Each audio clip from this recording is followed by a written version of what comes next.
Tally prime की इस video series के आज के अध्याय में आप जानेंगे टैली प्राइम में लेजर बनाते समय सही ग्रुप का निर्णय लिस्ट ऑफ अकाउंट्स की सहायता से कैसे करें। इसके पहले वाली दो वीडियोस में हमने आपको बताया टैली प्राइम में कंपनी बनाना और उन्हें ऑल्टर तथा डिलीट करना। इस वीडियो में हम आपको बताने जा रहे हैं लिस्ट ऑफ अकाउंट्स के बारे में, साथ ही ये भी बताएंगे कि टैली में हमें लेजर बनाने और ट्रांजैक्शंस रिकॉर्ड करने में इससे किस प्रकार से सहायता मिलती है। यहाँ हम आपको सिर्फ इसे समझा रहे हैं, आगे आने वाली वीडियोस में इसका अच्छे से उपयोग करके बताएंगे। आगे बढ़ने से पहले एक बहुत ही महत्वपूर्ण बात बता दें कि शुरुआत की हमारी बेसिक लेवल की जिन 10 वीडियोस में हमने आपको मैनुअल अकाउंटिंग के बारे में बताया था, उनमें दी गई पूरी की पूरी जानकारी इस वीडियो में काम आएगी। और यदि आपने वो वीडियोस नहीं देखे हैं तो पहले उनको देख लें। मैनुअल अकाउंटिंग की प्रोसेस समझाने के दौरान हमने आपको जर्नल क्या है ये बताया था।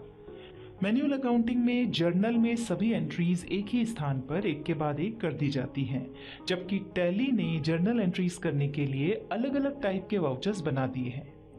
जैसे यदि आपने कोई माल बेचा है तो उसके लिए सेल्स वाउचर, यदि किसी को कोई भुगतान किया है तो उसके लिए पेमेंट वाउचर, इस तरह के कई वाउचर्स बनाए हैं जिन्हें हम आगे समझेंगे।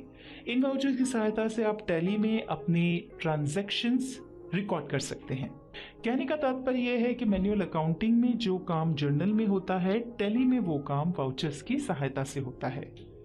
मैनुअल अकाउंटिंग की प्रोसेस में हमने ये भी देखा था कि जर्नल में ट्रांजैक्शंस रिकॉर्ड करने के बाद खाते बनाए जाते हैं और जर्नल में रिकॉर्ड किए गए ट्रांजैक्शंस की पोस्टिंग उन खातों में की जाती है, किंतु टैली में ऐसा नहीं होता है। इसमें पहले खाते यानी लेजर्स बनाए जाते हैं और फिर जैसे ही हम वाउचर में ट्रांजैक्शंस रिकॉर्ड करते हैं, संबंधित लेजर में उसकी पोस्टिंग अपने आप हो जाती है। मैनुअल अकाउंटिंग की प्रोसेस के अंतर्गत ही हमने आपको ट्रायल बैलेंस बनाना बताया था और उसमें एक जैसे खातों को छांटकर किसी एक ग्रुप में रखना भी बताया था। टैली ने इस काम को भी आसान कर दिया है। अब हमें खातों को छांटकर किसी ग्रुप में नहीं रखना होता, बल्कि टैली ने पहले से ही हमें कई ग्रुप बनाकर दे दिए हैं। हमें सिर्फ उनके अंतर्गत खाते खोलना होते हैं। अब सवाल यह है कि हमें यह कैसे मालूम होगा कि कौन सा खाता किस ग्रुप में खोलना है। इसके लिए हमने आपको पहले की वीडियोस में बहुत सारी परिभाषाएं बताई हैं। उनके आधार पर आप ये निर्णय कर सकते हैं। और फिर भी यदि आपको दिक्कत आ रही है तो हमने एक चार्ट बनाया है जिसका शीर्षक है लिस्ट ऑफ अकाउंट्स। आप इसकी सहायता ले सकते हैं। लिस्ट ऑफ अकाउंट्स से आशय व्यवसाय में उपयोग होने वाले खातों की लिस्ट से है।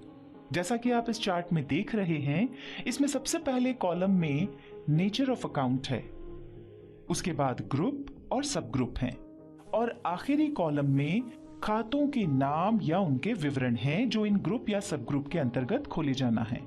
इसे हम एक उदाहरण से समझ लेते हैं। आपको असेट्स की परिभाषा याद होगी, उसमें हमने बताया था कि असेट्स दो प्रकार की हो सकती हैं, फिक्स्ड असेट्स और करंट असेट्स।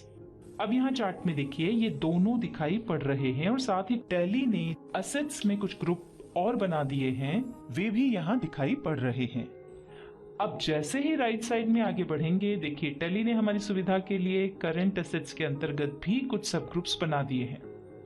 और आगे बढ़ते हैं, यहां पर स्पष्ट हो रहा है कि इन सब ग्रुप्स और ग्रुप्स के अंतर्गत किस प्रकार के या कौन से खाते आएंगे।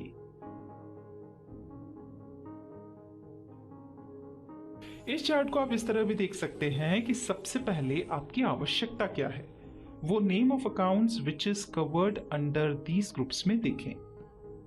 तो आपको यह स्पष्ट होगा कि हमें किस टाइप के लेजर की जरूरत है। उसके बाद फिर लेफ्ट साइड में पढ़ें और देखें कि ये लेजर किस ग्रुप या सब ग्रुप के अंतर्गत बनाना है। चलिए इसे अच्छे से समझने के लिए कुछ उदाहरण देख लेते हैं। देखिए, proprietors capital account, partners capital account, share capital account, drawing account आदि के खाते कैपिटल अकाउंट ग्रुप में बनेंगे। जिन भी व्यापारियों से आप उधार माल खरीदते हैं, उन सभी के खाते सन्ड्री क्रेडिटर्स सब ग्रुप में बनेंगे। आपके जितने भी बैंकों में सेविंग या करंट अकाउंट होंगे वे सभी बैंक अकाउंट्स सब ग्रुप में बनेंगे। सभी स्थायी संपत्तियों जैसे बिल्डिंग, फर्नीचर, कंप्यूटर्स, मोबाइल इत्यादि के खाते फिक्स्ड एसेट्स ग्रुप में बनेंगे। हमारे सभी सेल्स अकाउंट्स ग्रुप में बनेंगे। यहां आपको एक कंफ्यूजन हो रहा होगा कि खाते का नाम भी सेल्स अकाउंट और ग्रुप का नाम भी सेल्स अकाउंट्स, तो क्या ये सही है? जी हाँ, सही है। इसे समझ लेते हैं।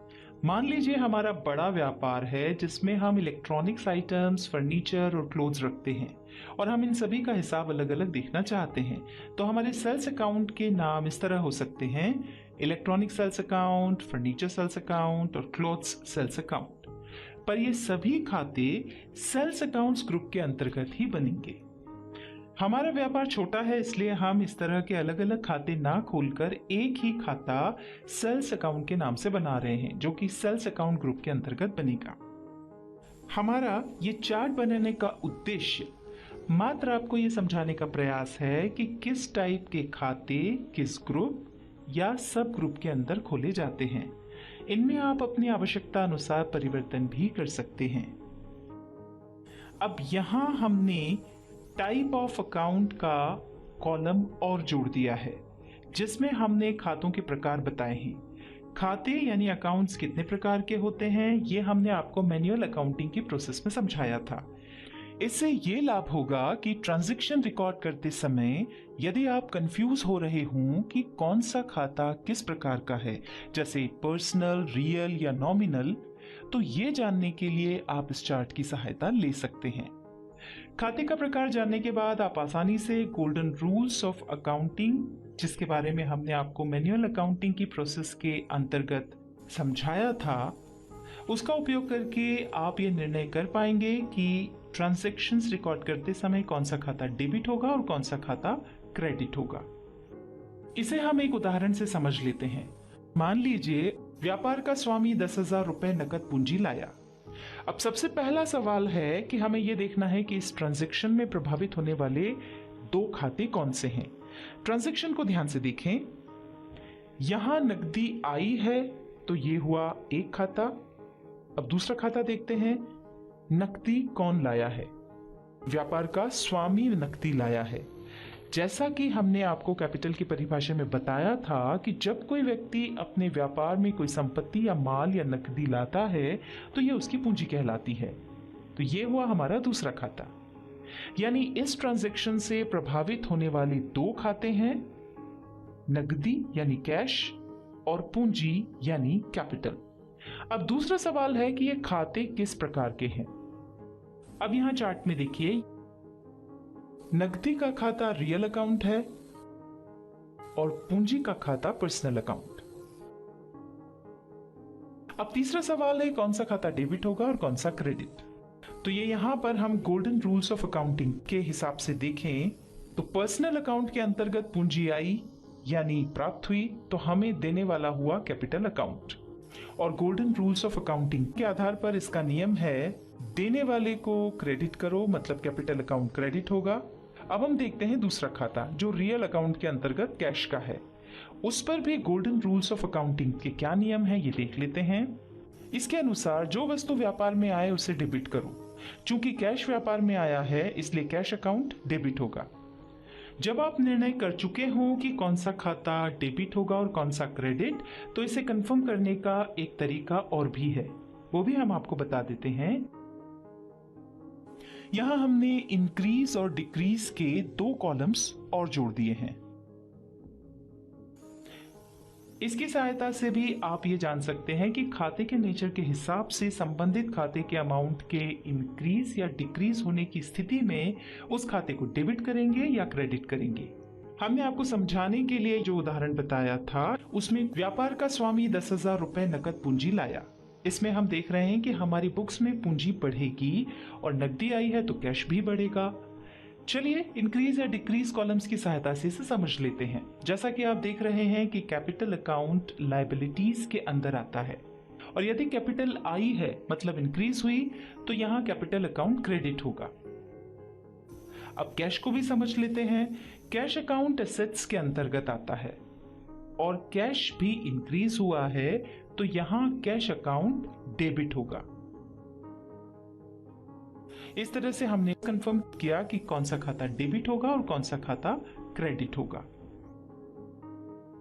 चलिए अब हम अपने इस चार्ट को टैली के नजरिए से देखते हैं। टैली ने अकाउंट्स के नेचर के आधार पर इसे 28 ग्रुप्स में बांटा है, जिसमें 15 प्राइमरी यानी मुख्य ग्रुप्स हैं और 13 सब ग्रुप्स हैं। इन 15 प्राइमरी ग्रुप्स में से 9 ग्रुप्स बैलेंस शीट से संबंधित हैं तथा 6 groups profit and loss account से संबंधित हैं। प्राय सभी की जरूरत के लेजर्स इन ग्रुप या सब ग्रुप के अंतर्गत बन जाते हैं। फिर भी यदि आप चाहें तो अपनी जरूरत के अनुसार नए ग्रुप या सब ग्रुप बना सकते हैं और बने हुए ग्रुप या सब ग्रुप में परिवर्तन कर सकते हैं। अब सवाल उठता है कि लिस्ट ऑफ अकाउंट्स की सहायता से टैली में लेजर कैसे बनाए जाते हैं, तो ये हम आपको अगली वीडियो में बताएंगे। लिस्ट ऑफ अकाउंट्स का पीडीएफ हमने इस वीडियो के नीचे भी दिया है, आप चाहें तो उसे डाउनलोड कर लें।